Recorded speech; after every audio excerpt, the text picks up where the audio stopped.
Ronaldo туралы бір ауыз сөз Жоау Невешке қымбатқа түсті ме? Сәлем достар. Соңғы күндері футбол әлемінде күтпеген үлкен тау пайда болды. Бұл жолы әңгіме Криштиану Роналдо мен Португалияның жас жұлдызы Жоау Невеш туралы. Бір қарағанда бәрі қарапайым сұхбаттан басталғандай көрінеді. Бірақ бірнеше сөздің өзі бүкіл футбол әлемін дүр сілкіндірді. Жоау Невеш қазіргі таңда Еуропадағы ең талантты жартылай қорғаушылардың бірі саналады. Жас болса да үлкен клубтарда ойнап, Португалия құрамасының негізгі ойыншыларының қатарына кіріп келеді. Алайда ұлттық құрамадағы ойыннан кейін журналистер оған Криштиану Роналду туралы сұрақ қояды. Невештің жауабы көпшіліктің көңілінен шықпайды. Көптеген жанкүйерлер оның сөзін Роналду бұрынғыдай ерекше емес, Роналду енді жай ғана ойыншы деген мағынада түсінді. Ал енді Роналдудың кім екенін еске түсірейік. Криштиану Роналду футбол тарихындағы ең танымал спортшылардың бірі. Миллиардтаған жанкүйер, әлемдік рекордтар, Чемпиондар лигасының королі, Португалия тарихындағы ең үздік футболшы. Осындай адамның атына қатысты кез келген пікір бірден миллиондаған адамның назарын аударады. Сол себепті Невештің сөзі жарияланғаннан кейін әлеуметтік желілерде үлкен дау басталды. Роналдудың жанкүйерлері ашуланды. TikTok'та жүздеген видео шықты. Instagram парақшаларында мыңдаған пікір жазылды. Тіпті ондаған футбол блогерлері осы тақырыпта талқылай бастады. Кейбір жанкүйерлер Невешті сатқын деп атады. Басқалар оны Роналдуға құрмет көрсетпеді деп айыптады. Тіпті әлеуметтік желілерде жазылушысынан айырылды. Бірақ ең қызығы Невештің өзі Роналду сынаймын деп ойламаған болуы мүмкін.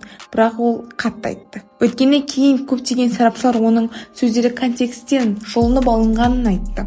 Яғни оның айтқысы келген ой, құрамада бәрі бір команда, Роналду да басқа ойыншыларда жеңісшісін бірге көрсетеді деген мағына болуы мүмкін.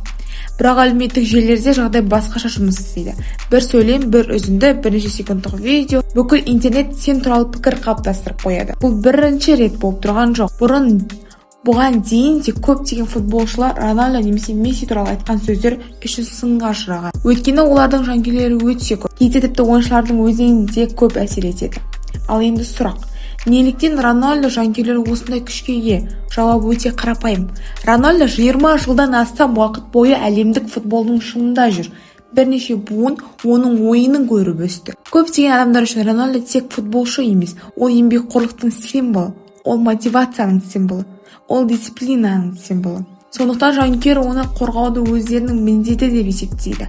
Ал кез келген сын немесе түсініксіз пікір бірден үлкен реакция тудырады. Бірақ бұл жерде тағы бір маңызды мәселе бар. Футбол жанкүйерлігі ешқашан жеке адамға шабуыл жасауға айналмауы керек. Пікірталас болуы мүмкін, келіспеу болуы мүмкін. Бірақ хейт пен қорлау басқа нәрсе. Көптеген сарапшылар дәл осыны айтып жатыр. Өйткені Жоау Невеш әлі жас ойыншы, оның алда ұзақ карьерасы бар. Ал бір сұхбат оның бүкіл мансабын анықтамауы керек. Қазіргі таңда бұл дау әлі де талқыланып жатыр. Бір тарап жас футболшыны кінәлайды, екінші тарап оның сөздерін дұрыс түсінбедік дейді. Бірақ бір нәрсе анық. Криштиану Роналдудың ықпалы әлі де өте үлкен. Оның аты аталған жерде міндетті түрде пікірталас болады.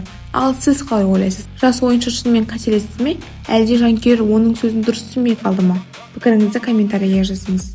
Видеоны ұнаса лайк басып, каналға тіркелуді ұмытпаңыз. Келесі видео кім үшін болсын? Біздің жаңадан келе жатқан қазақ каналды қолдауды ұмытпаңыздар.